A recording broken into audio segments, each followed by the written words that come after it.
Let's talk Jinx, a weekly Jinx video we do every Wednesday about anything to do with Jinx on this channel, as well as this video acting as a weekly discussion thread on the Jinx subreddit, our League of Jinx. Make sure to go check that out.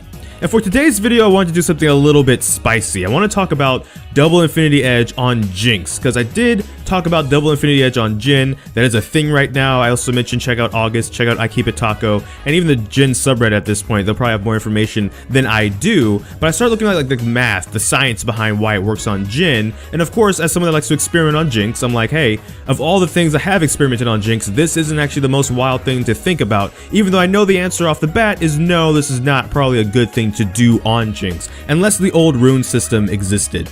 And I'll explain. Basically with Jhin right now, with the way his passive works, the scaling and stuff, and the fact that he doesn't really need attack speed as much as the other crit AD carries do, in which case you might go double Zeal with Infinity Edge, not in that order, but that might be your first 3 items, Jhin can risk not having that, double Zeal, Infinity Edge kind of a thing going on, and if anything, go double Infinity Edge Zeal item. And so like I said, we explained a lot of this yesterday, so I don't want to make a repeat video because YouTube doesn't like those.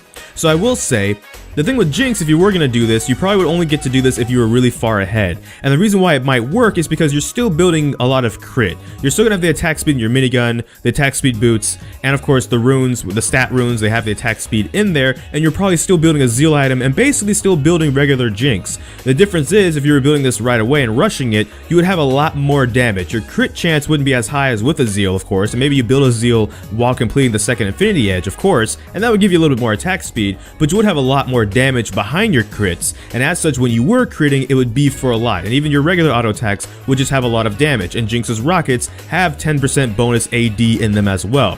So the attack speed that you'd be missing, you'd have for the minigun for sieging towers and stuff, not really maybe for team fights unless you're really getting close and you're safe enough to do so, but your rockets would hurt a bit more with the 10 bonus AD, and on top of that, even though you would lack attack speed, the rockets would hurt for quite a bit more. Not to Jhin's level. Jhin's the best one to be using this kind of strat on, but looking beyond Jhin as a Jinx channel, I was kind of interested looking at the answers I got from August and talking to Taco and just looking at, the passive, like I said, the math and science behind it.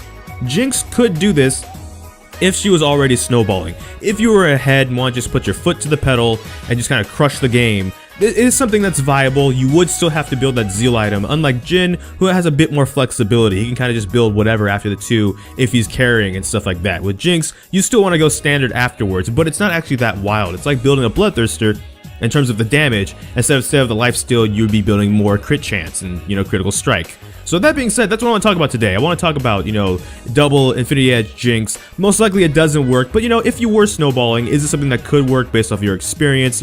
When you are ahead, what kind of maybe crazy things do you risk doing because you're so far ahead that you probably won the game? You're like, it's 11 minutes in the game, you look up, it's already 16-3 because your, solo laners are actually popping off before you've even scaled, so it's all good. You can risk experimenting, right? Like, that's what I mentioned with the old rune system. What I used to do is I used to take a full attack speed rune page, and then sometimes I'd rush lifesteal and just never get bullied out of a lane again, and then scale by just getting CS and not being pushed out of lane and getting experience. Not the best maybe right now because we don't have those old rune pages anymore. But anyways, that's all for this video.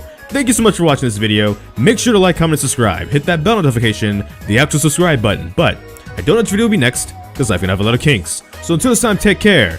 GG, get jinxed. Thank you for watching, and enjoy pizza responsibly.